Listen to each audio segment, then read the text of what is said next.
તો માત્ર અમદાવાદના ભદ્રકાળી મંદિર નહીં જ પરંતુ સુરતના મંદિરોમાં પણ ભક્તોની ભીડ અત્યારે જોવા મળી રહી છે। અંબિકા નિકેતન મંદિરમાં દર્શન માટે ભક્તો ઉમટી પડ્યા છે। અંબિકા નિકેતન મંદિરમાં દર્શન માટે ભક્તોનો ધસારો જોવા મળી રહ્યો છે।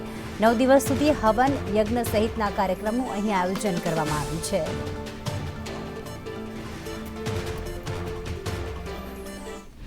આજે ચૈત્ર નવરાત્રિની શરૂઆત છે ત્યારે સુરતના અંબિકા નિકેતન ખાતે ભક્તોની ભીડ જોવા મળી રહી છે। મોટી સંખ્યામાં આજે વહેલી સવારથી જ ભક્તોની ભીડ જોવા મળી રહી છે। માતાજીના દર્શન કરવા માટે મોટી સંખ્યામાં ભક્તો આવી પહોંચ્યા છે। ત્યારે મહારાજ છે તેમની સાથે વાત કરીશું। ચૈત્ર નવરાત્રિની શરૂઆત છે, માતાજીનો આરાધનાનો દિવસ છે, શું કહેશો? જય માતાજી। બધા માતાજીના ભક્તોને શ્રી અંબિકા નિકેતન પરિવાર તરફથી જય અંબે છે। અહીં આજથી વસંત ઋતુનો પ્રારંભની સાથે ચૈત્રી નવરાત્રિ પ્રારંભ થઈ રહી છે। આજે ચૈત્રી નવરાત્રિનો પહેલો દિવસ છે।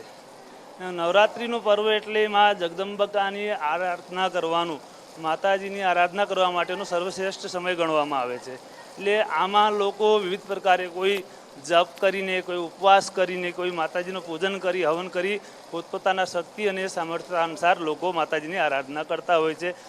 વિવિધ એના વિધાનો હોય છે, એ પ્રમાણે કરે છે ને લોકો એની સાથે સાથે ભગવાનના દર્શન માટે, માતાજીની કૃપા પ્રાપ્તિ થાય, માના આશીર્વાદ અમને મળે એ હેતુથી મા ભગવતીના મંદિરમાં દર્શન માટે આવતા હોય છે। આ દિવસોમાં માતાજીના દર્શન કરીને ખાસ કરીને ભક્તો પોતાના શું માંગ લઈને દુઃખ દર્દ કઈ રીતે દૂર કરે છે? લોકો પૂર્ણ શ્રદ્ધાથી મા પાસે પોતપોતાની વિવિધ માનતા હોય। કોઈને ધન જોઈએ, કોઈને સંતાન જોઈએ, કોઈનું ઘરની માનતા હોય, કોઈની આદિવ્યાધિ ઉપાધિ હોય।